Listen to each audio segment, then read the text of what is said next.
새벽 3시 찢어지는 양의 비명이 공기를 가르며 제 귀를 때렸습니다. 붉은 핏물이 눈 위에 번지고 또 한 마리가 제 눈앞에서 목숨을 잃었죠. 6개월 동안 23마리. 이대로라면 파산이에요. 절망 속에서 마지막 희망으로 데려온 그게. 하얀 털의 리코는 처음부터 달랐습니다.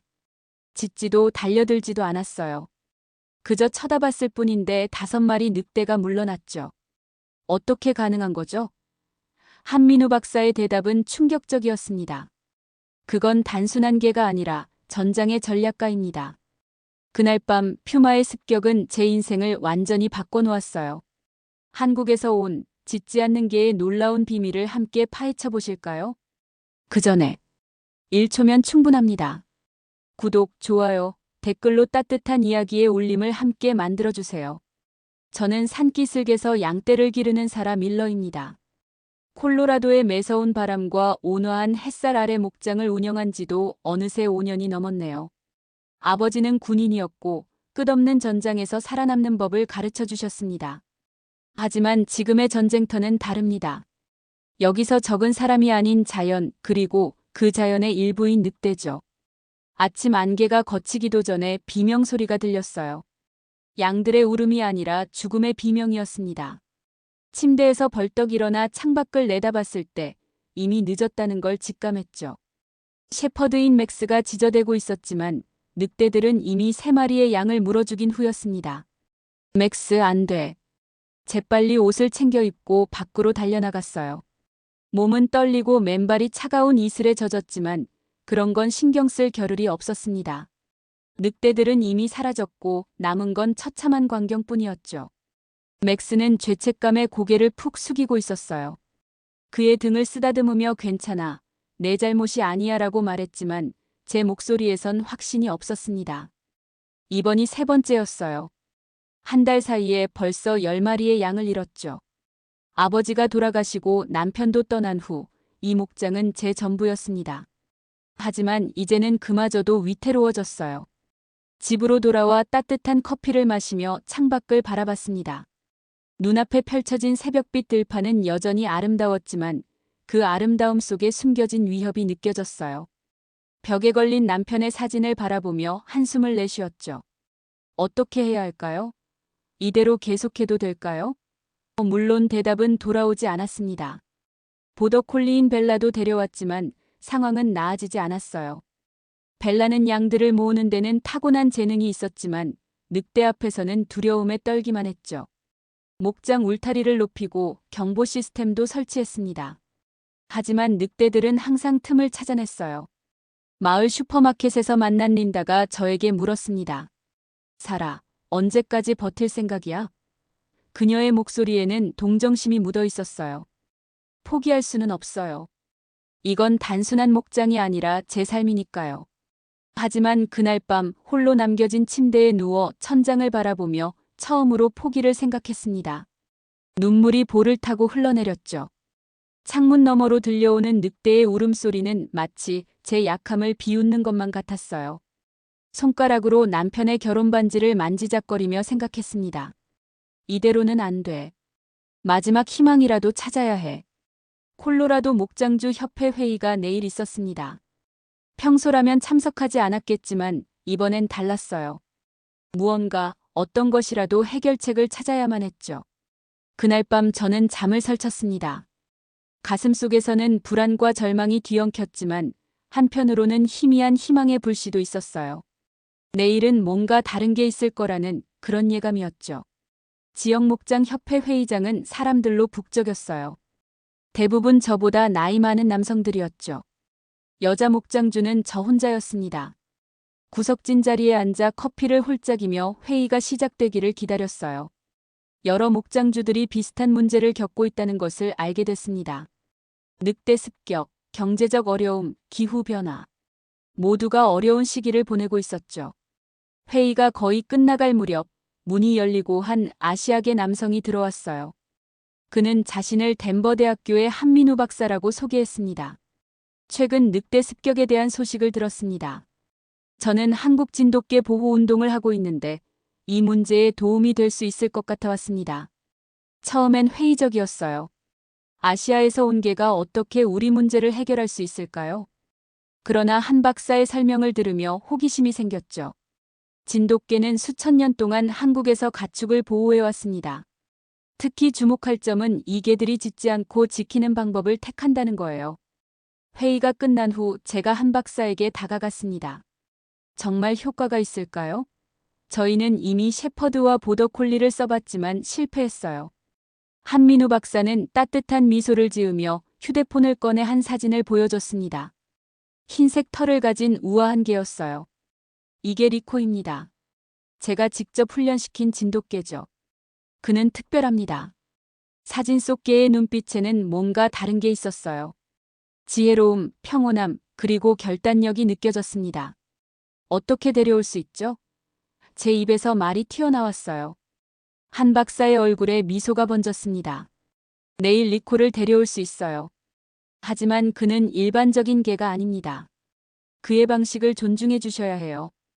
다음 날 아침 한민우 박사가 리코를 데리고 제 목장에 도착했죠. 리코는 사진보다 더 인상적이었습니다. 중간 크기의 체구였지만 그의 존재감은 컸어요. 맥스와 벨라가 경계하며 짖었지만 리코는 그저 그들을 바라볼 뿐이었죠. 신기하게도 두 개는 곧 조용해졌습니다. 리코는 특별한 훈련을 받았어요. 그는 소리로 위협하지 않고 존재감으로 지배합니다. 한 박사가 설명했어요. 리코를 목장에 데려오는 과정은 놀라울 정도로 순조로웠습니다. 그는 새로운 환경에 금방 적응했고 맥스와 벨라와도 자연스럽게 어울렸어요. 처음으로 희망이 보였죠. 한 박사가 떠나기 전 인내심을 가지세요. 리코는 자신만의 방식으로 일합니다. 결과를 보게 될 거예요 라고 했어요. 그의 말에 고개를 끄덕였지만 마음 한편으로는 여전히 의구심이 있었습니다. 과연 이 조용한 개가 우리를 구할 수 있을까요? 그날 밤 리코는 집 현관에 앉아 들판을 바라보고 있었어요. 저는 그의 옆에 앉아 함께 바라봤습니다. 달빛이 그의 하얀 털을 은빛으로 물들였죠. 너에게 달렸어, 리코. 우리 모두를 구할 수 있을까? 리코는 고개를 돌려 저를 바라봤어요. 그의 눈에서 뭔가 읽을 수 있었습니다. 약속이었을까요? 아니면 단순한 제 상상이었을까요? 그때는 알 수 없었죠. 아침에 일어났을 때 리코는 이미 밖에 있었어요. 창문을 통해 그를 지켜봤습니다. 리코는 목장 주변을 천천히 돌며 모든 것을 관찰하고 있었죠. 그의 움직임에는 의도가 담겨 있었어요. 마치 영토를 익히고 약한 부분을 확인하는 것 같았습니다. 맥스와 벨라가 양들을 몰고 있는 동안 리코는 거리를 두고 지켜보기만 했어요. 그의 눈은 모든 것을 놓치지 않았죠. 처음에는 그가 너무 소극적이라고 생각했습니다. 왜 그냥 지켜보기만 하지? 하지만 곧 그의 방식이 있다는 걸 깨달았어요. 셋째 날 리코가 갑자기 귀를 쫑긋 세우고 북쪽 언덕을 바라봤습니다. 저는 아무것도 보이지 않았지만 리코는 분명 무언가를 감지했어요. 쌍안경을 들고 바라봤을 때 멀리서 한 마리 늑대가 우리를 관찰하고 있는 것이 보였죠. 심장이 빠르게 뛰었습니다. 리코는 소리 없이 일어나 늑대가 있는 방향으로 천천히 걸어갔어요. 제가 뭐라고 말하기도 전에 리코와 늑대는 서로를 바라보고 있었죠. 거리는 꽤 멀었지만 둘 사이에 무언가가 오갔어요. 긴장감이 공기 중에 감돌았습니다. 놀랍게도 몇 분 후 늑대는 뒤돌아 숲으로 사라졌어요. 믿을 수 없어. 저도 모르게 중얼거렸죠. 그날 밤 한민우 박사에게 전화했습니다. 리코가 늑대를 쫓아냈어요. 짖지도 달려가지도 않고 그냥 바라봤을 뿐인데요. 한 박사의 웃음소리가 전화기를 통해 들려왔어요. 진돗개의 힘은 물리적인 게 아닙니다. 그들은 정신적인 존재감으로 상대를 압도하죠. 리코는 자신의 영역을 분명히 하고 있어요. 다음 날부터 리코는 목장 주변에 자신만의 순찰 경로를 만들었습니다. 아침, 점심, 저녁. 정확한 시간에 같은 경로를 따라 움직였어요. 마치 눈에 보이지 않는 경계선을 그리는 것 같았죠. 놀라운 일은 일주일 후에 벌어졌습니다. 두 마리의 늑대가 저녁 무렵 접근했어요. 평소라면 맥스가 미친 듯이 짖어댔을 테지만 이번엔 리코를 바라보며 기다렸죠. 리코가 앞으로 나서자 맥스와 벨라도 그를 따랐어요. 3마리의 개가 함께 늑대들을 향해 걸어갔습니다. 리코는 한 번도 짖지 않았어요. 그저 단호한 시선으로 늑대들을 바라볼 뿐이었죠. 놀랍게도 늑대들은 잠시 머뭇거리다 물러났습니다.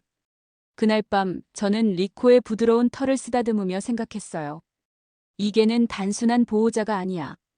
그는 전략가야. 처음으로 희망이 제 가슴속에 자리 잡았습니다. 아마도 이 목장을 지킬 수 있을지도 모른다는 생각이 들었죠. 이웃 목장주 톰이 방문했을 때 리코의 성과를 자랑스럽게 이야기했어요. 그는 짖지 않아요. 하지만 모든 것을 지켜내죠. 톰은 의심스러운 표정으로 리코를 바라봤습니다. 그냥 운이 좋은 거 아니야? 진짜 늑대 무리가 오면 어떻게 할 건데? 그의 질문에 저는 미소만 지었어요. 사실 저도 확신할 수 없었지만 리코를 믿기 시작했죠. 이 조용한 병사가 우리를 지켜줄 거라는 믿음이 있었습니다. 그리고 곧 그 믿음은 시험대에 오르게 될 줄은 몰랐어요. 가을이 깊어갔습니다. 저녁 무렵 갑자기 하늘이 어두워지더니 비가 쏟아지기 시작했어요. 양들은 우리로 들어갔고 맥스와 벨라도 집 안으로 들어왔습니다. 하지만 리코는 현관 앞에 앉아 비를 맞으며 들판을 응시하고 있었죠. 그의 눈빛에서 뭔가 다른 것을 느꼈어요. 무슨 일이야, 리코? 물었지만 그는 그저 귀를 쫑긋 세우고 북쪽을 바라볼 뿐이었습니다. 직감적으로 뭔가 잘못되었다는 걸 알았어요. 총을 들고 밖으로 나갔죠. 비는 점점 더 세차게 내리고 있었습니다. 야간 쌍안경으로 북쪽을 살펴봤을 때 2마리의 큰 늑대가 목장 쪽으로 다가오고 있었어요. 심장이 쿵쾅거렸습니다. 리코가 조용히 일어나 비를 뚫고 양 우리 쪽으로 달려갔어요. 제가 그를 따라가려 했지만 그는 제 방향을 한번 쳐다보고는 계속 달렸습니다. 그 눈빛이 따라오지 말라고 말하는 것 같았어요. 우리 근처에 도착한 리코는 놀랍게도 양들을 흩어놓기 시작했습니다. 평소의 패턴과는 완전히 달랐죠. 대체 무슨 생각이지? 혼란스러웠어요.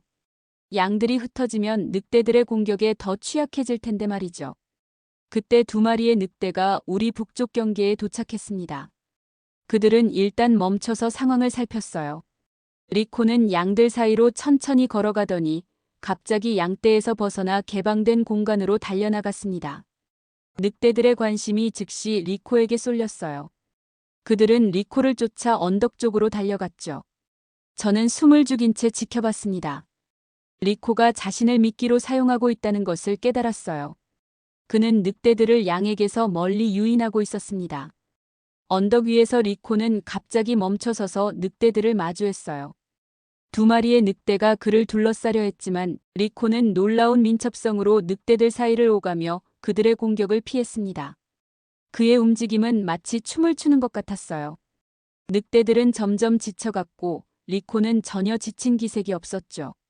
마침내 늑대들은 포기하고 숲으로 돌아갔습니다. 리코는 천천히 목장으로 돌아왔어요. 그의 흰 털은 비에 젖어 몸에 달라붙었지만 그의 걸음걸이에는 자신감이 넘쳤죠. 집으로 돌아온 리코에게 달려갔어요. 그를 꼭 안아주며 눈물이 났습니다. 정말 대단해, 리코. 넌 전사를 넘어 전략가야. 그날 밤 리코는 제 침대 옆에 누워 잠들었어요. 그의 따뜻한 숨결이 방 안을 채웠죠. 창밖으로는 여전히 비가 내리고 있었지만 처음으로 안전하다고 느꼈습니다. 리코가 있는 한 이 목장은 지켜질 거라는 확신이 들었어요.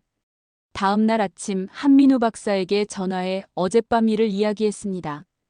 그는 놀라워하면서도 흡족해했어요. 리코는 특별한 개입니다. 그는 상황을 읽고 적응하는 능력이 있어요. 이건 단순한 본능이 아니라 지능입니다. 이웃들에게도 리코의 활약을 알렸어요. 처음에는 반신반의했지만 점점 많은 사람들이 리코를 보러 왔습니다. 그들은 모두 같은 질문을 했죠. 어떻게 그를 훈련시켰나요? 훈련시킨 게 아니에요. 그가 우리에게 자신의 방식을 가르쳐 준 거죠. 이렇게 대답하면 대부분 의아해했지만 리코를 지켜본 사람들은 곧 이해했어요. 리코는 이제 목장의 영웅이 되었습니다. 하지만 더 큰 시험이 다가오고 있었어요. 겨울이 오고 있었고 그것은 더 많은 늑대들이 굶주림에 시달릴 것이라는 의미였죠. 과연 리코는 이 시험도 통과할 수 있을까요? 겨울이 콜로라도를 덮쳤습니다. 영하 20도의 혹한이 목장을 얼어붙게 했어요. 아침에 일어나면 창문에 성에가 두껍게 끼어 있었죠. 라디오에서는 기상경보가 계속 울렸습니다. 혹한과 함께 늑대 출몰 경고도 있었어요. 주변 목장들에서 이미 피해가 발생하고 있다는 소식이 들려왔죠. 카운티 보안관이 전화로 경고했습니다. 사라, 조심하세요. 북쪽에서 5마리 정도의 늑대 무리가 남하하고 있어요. 아마 오늘 밤 당신 목장 근처에 도착할 겁니다. 긴장된 마음으로 리코를 바라봤어요. 그는 평소와 다름없이 차분했지만 그의 눈에서 경계심이 느껴졌습니다. 리코도 위험을 알고 있는 듯했죠. 해가 지기 시작하자 리코가 갑자기 일어나 밖으로 나갔어요. 따라 나갔더니 그는 양들이 있는 우리로 향하고 있었습니다. 리코는 놀랍게도 양들을 한 곳으로 모으기 시작했어요. 보통은 벨라의 일이었는데 오늘은 리코가 그 역할을 맡았죠. 양들이 한 곳에 모이자 리코는 그들 주위를 원형으로 돌기 시작했습니다. 마치 보이지 않는 경계선을 만드는 것 같았어요.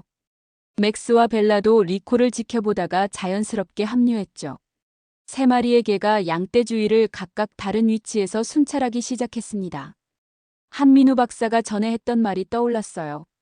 한국의 전통적인 방진 전술이라는 게 있습니다. 적이 어디서 올지 모를 때 중앙에 중요한 자원을 두고 원형으로 방어선을 펼치는 전략이죠. 리코가 바로 그 전술을 펼치고 있었습니다. 놀라웠어요. 그는 shepherd와 보더콜리까지 활용해 완벽한 방어 체계를 구축하고 있었죠. 밤이 깊어지면서 우리는 기다렸습니다.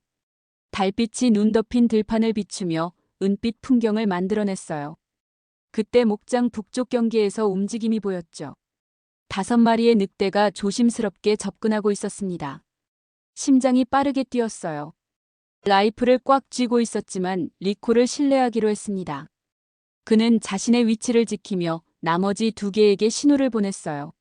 맥스와 벨라도 각자의 위치를 지켰죠. 늑대들이 양 우리에 접근했을 때 놀라운 광경이 펼쳐졌습니다. 리코, 맥스, 벨라는 완벽한 삼각형 대형을 이루며 늑대들을 맞이했어요. 리코는 한 번도 짖지 않았지만 맥스는 위협적으로 으르렁거렸고 벨라는 날카롭게 짖어댔죠. 각자 다른 방식으로 경고를 보내고 있었습니다. 늑대들은 잠시 망설이다가 원을 그리며 약한 지점을 찾으려 했어요. 하지만 3마리의 개가 끊임없이 위치를 조정하며 틈을 주지 않았죠. 리코는 마치 지휘자처럼 다른 2개의 움직임을 조율하고 있었습니다. 30분가량의 긴장된 대치 상황 끝에 늑대들은 결국 물러났어요. 그들은 더 쉬운 먹이를 찾아 떠났죠. 우리 양 1마리도 다치지 않았습니다. 해가 뜨자마자 한민우 박사에게 전화했어요. 흥분된 목소리로 어젯밤 일을 설명했죠. 리코가 방진 전술을 펼쳤어요. 정확히 당신이 말했던 그대로였습니다. 5마리의 늑대를 맨몸으로 물리쳤다고요. 한 박사는 깊이 감명받은 목소리로 대답했어요. 리코는 자신의 유전자에 새겨진 고대 지혜를 따르고 있군요. 이것이 바로 진돗개의 진정한 가치입니다. 물리적인 힘이 아닌 전략적 지혜로 지키는 것이죠. 그날 오후 주변 목장주들이 소문을 듣고 찾아왔습니다. 그들은 모두 리코에게 감탄했어요. 톰은 머리를 극적이며 말했죠. 도대체 어떻게 가르친 거야? 우리 개들도 그렇게 훈련시킬 수 있을까? 미소를 지으며 대답했습니다. 가르친 게 아니에요. 리코가 다른 개들에게 가르쳐 준 거죠. 그는 선생님이에요. 그러면서 리코의 머리를 쓰다듬었습니다. 그는 항상 그랬듯이 차분하게 앉아 있었지만 그의 눈빛은 자부심으로 빛나는 듯했어요. 며칠 후 눈이 많이 내렸습니다.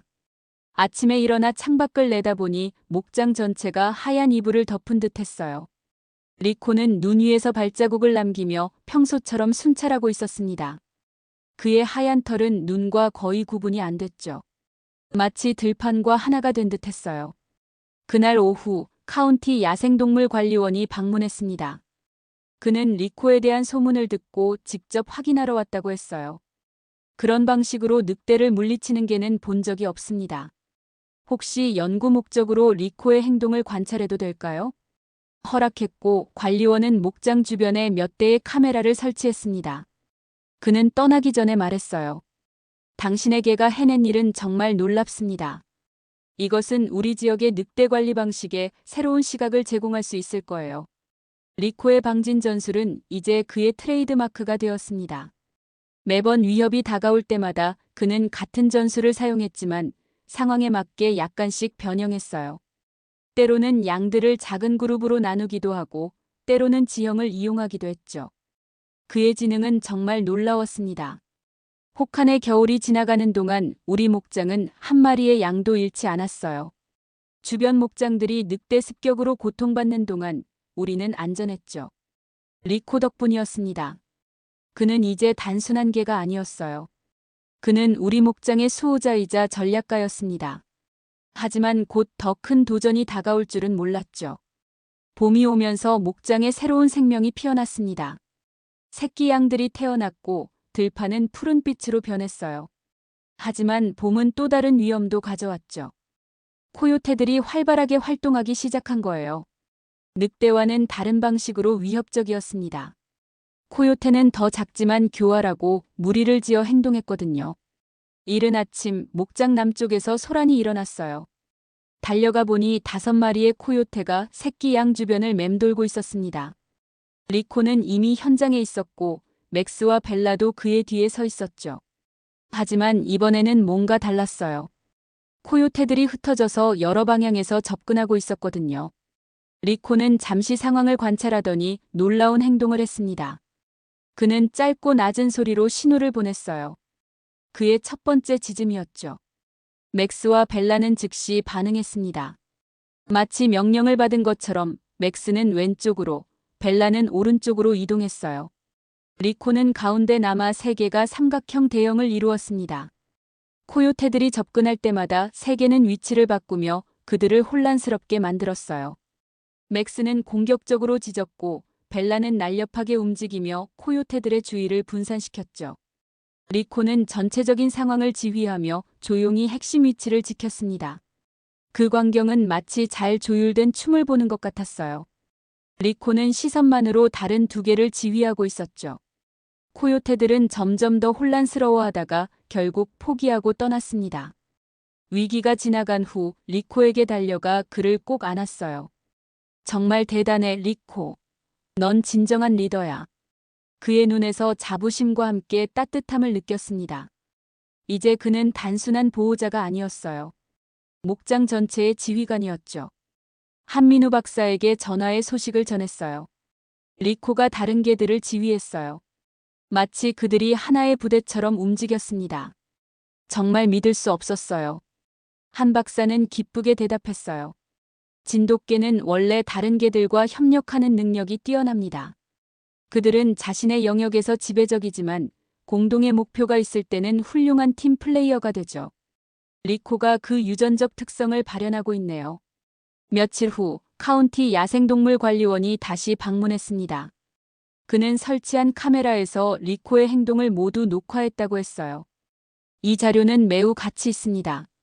우리는 이것을 토대로 새로운 연구를 시작할 계획이에요. 이웃 목장주들도 리코의 소문을 듣고 조언을 구하러 왔습니다. 톰은 자신의 개들도 리코처럼 훈련시키고 싶다고 했어요. 미소를 지으며 말했죠. 리코의 비결은 훈련이 아니라 신뢰예요. 그는 자신의 본능을 따르도록 자유롭게 두었더니 자연스럽게 리더가 되었습니다. 리코의 명성은 점점 커져갔어요. 지역 신문에서도 그의 이야기를 다루었고 심지어 덴버에서 온 텔레비전 팀이 리코를 촬영하러 왔죠. 그들은 모두 같은 질문을 했습니다. 어떻게 이 개가 이런 일을 할 수 있죠? 대답은 항상 같았어요. 리코는 특별해요. 그는 수천 년의 지혜를 가지고 있죠. 하지만 내심으로는 알고 있었습니다. 리코의 진정한 힘은 지능뿐만 아니라 그의 충성심과 사명감에서 나온다는 것을요. 그는 단순히 자신의 영역을 지키는 것이 아니라 우리 모두를 지키고 있었죠. 어느 저녁 목장 현관에 앉아 리코와 함께 석양을 바라보며 생각했어요. 이젠 내가 그를 지키는 게 아니라 그가 우릴 지키고 있어. 눈물이 맺혔지만 그것은 기쁨의 눈물이었습니다. 리코는 내 옆에 앉아 조용히 머리를 제 무릎에 기대었어요. 그의 존재만으로도 안전함과 평화를 느꼈죠. 하지만 리코의 진정한 시험은 아직 오지 않았습니다. 그것은 예상치 못한 방향에서 찾아올 예정이었죠. 여름이 절정에 달했을 때 한민우 박사가 다시 방문했습니다. 이번에는 혼자가 아니었어요. 그의 옆에는 크고 강인해 보이는 또 다른 개가 있었죠. 풍산개였어요. 이것이 코바입니다. 한 박사가 소개했어요. 북한 지역에서 유래한 풍산개죠. 진돗개와는 사촌뻘 되는 품종입니다. 리코와는 다른 특성을 가지고 있어요. 더 공격적이고 물리적인 힘이 강하죠. 코바는 리코보다 체구가 컸고 털은 약간 더 거칠었습니다. 그의 눈빛은 날카로웠고 자신감이 넘쳤어요. 한 박사는 코바를 데려온 이유를 설명했죠. 리코가 훌륭한 일을 하고 있다는 소식을 들었습니다. 하지만 목장이 커지고 있으니 추가적인 도움이 필요할 것 같았어요. 코바는 리코의 전략적 지혜와 함께 물리적인 방어력을 제공할 수 있을 겁니다. 처음에는 걱정됐어요. 리코가 자신의 영역에 또 다른 강한 개를 받아들일까요? 두 개를 조심스럽게 소개했습니다. 리코와 코바는 서로를 경계하며 관찰했어요. 둘 사이에 긴장감이 흘렀죠. 걱정하지 마세요. 한 박사가 말했어요. 그들은 서로를 알아가는 시간이 필요할 뿐입니다. 결국에는 서로의 강점을 인정하게 될 거예요. 첫 며칠 동안 리코와 코바는 서로 거리를 유지했습니다. 리코는 여전히 자신의 순찰 경로를 따랐고 코바는 다른 경로를 만들었어요. 그들은 같은 공간에 있을 때도 직접적인 접촉을 피했죠. 맥스와 벨라는 코바에게 경계심을 보였지만 리코가 그를 용납하는 것을 보고 점차 적응해 갔어요. 목장에 새로운 역학관계가 형성되고 있었죠. 일주일이 지나자 리코와 코바는 조금씩 서로에게 익숙해졌습니다. 때로는 같은 지점에서 휴식을 취하기도 했어요. 하지만 여전히 각자의 방식으로 일했죠. 리코는 전략적이고 조용했고 코바는 더 적극적이고 위협적이었습니다.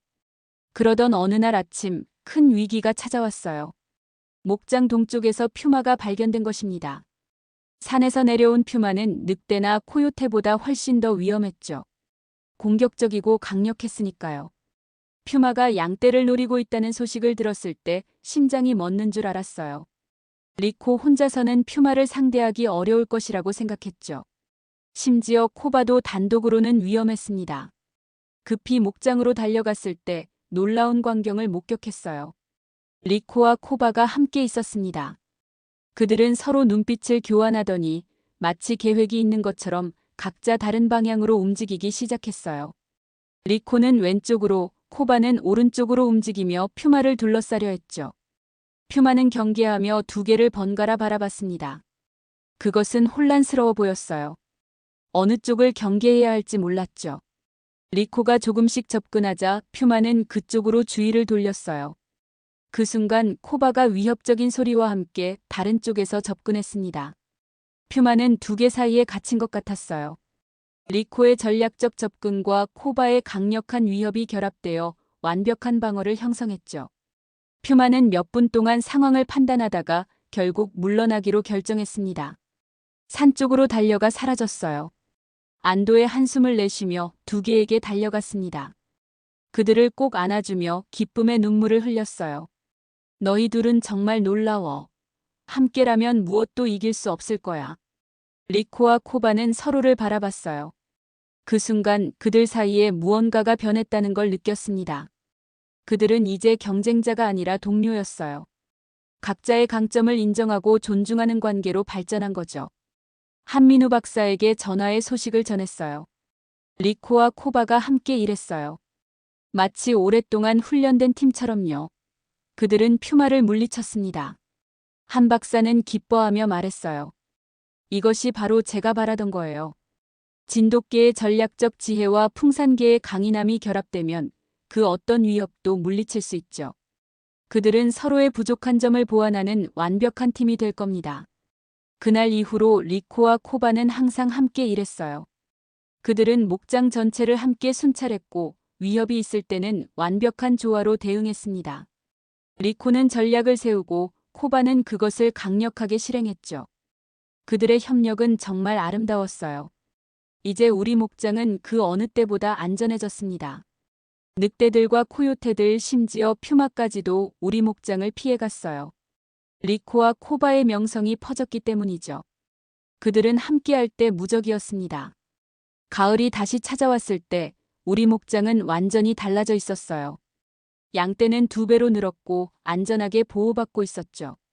리코와 코바 덕분이었습니다. 그들의 명성은 콜로라도 전역으로 퍼졌어요. 농무부에서 조사관들이 방문했습니다. 그들은 리코와 코바의 활약에 대해 들었고 직접 확인하러 왔다고 했어요. 여러 날 동안 그들은 2개의 행동을 관찰하고 기록했죠. 정말 놀랍습니다. 수석 조사관이 말했어요. 이런 협력과 전략적 행동은 계획에서 본 적이 없어요. 특히 서로 다른 품종 간의 이런 조화는 더욱 특별하죠. 그들은 리코와 코바의 방법을 한국식 양치기 시스템이라고 이름 붙였어요. 그리고 이 시스템을 다른 목장에도 적용할 수 있는지 연구하기 시작했죠. 대학에서도 연구팀이 왔습니다. 그들은 리코와 코바의 행동 패턴을 분석하고 그들의 지능과 사회적 구조를 연구했어요. 한민우 박사도 함께했죠. 그는 이 모든 과정을 자랑스럽게 지켜봤습니다. 리코와 코바는 단순한 개가 아닙니다. 한 박사가 연구팀에게 설명했어요. 그들은 수천 년 동안 한국에서 발전해온 지혜의 결정체죠. 이제 그 지혜가 여기 미국의 목장에서 새로운 형태로 꽃피고 있습니다. 어느 날 국립공원 관리자가 방문했어요. 그는 야생 포식자 관리에 관심이 있었죠. 우리는 늑대와 인간의 갈등을 줄일 방법을 찾고 있습니다. 리코와 코바의 방법은 총이나 함정 없이도 가축을 보호할 수 있다는 것을 보여주고 있어요. 이것은 생태계와 농장 모두에게 윈윈이 될 수 있습니다. 농무부의 공식 보고서가 발표되었을 때 리코와 코바는 전국적인 주목을 받았어요. 그들의 이야기는 신문과 텔레비전에 실렸고 미국 전역의 목장주들이 관심을 보였습니다. 이웃 목장주들은 리코와 코바를 구경하러 왔어요. 그들 중 몇몇은 한민우 박사에게 연락해 자신들의 목장에도 진돗개와 풍산개를 드리고 싶다고 했죠. 한 박사는 기쁘게 도왔습니다. 어느 날 저녁 현관에 앉아 리코와 코바를 바라봤어요. 그들은 함께 누워 석양을 바라보고 있었죠. 그들의 모습은 평화로웠지만 그 안에는 강인함과 지혜가 깃들어 있었습니다. 너희들은 단순한 개가 아니야. 속삭였어요. 너희는 전설이야. 리코가 고개를 돌려 저를 바라봤습니다. 그의 눈에는 지혜와 애정이 담겨 있었어요.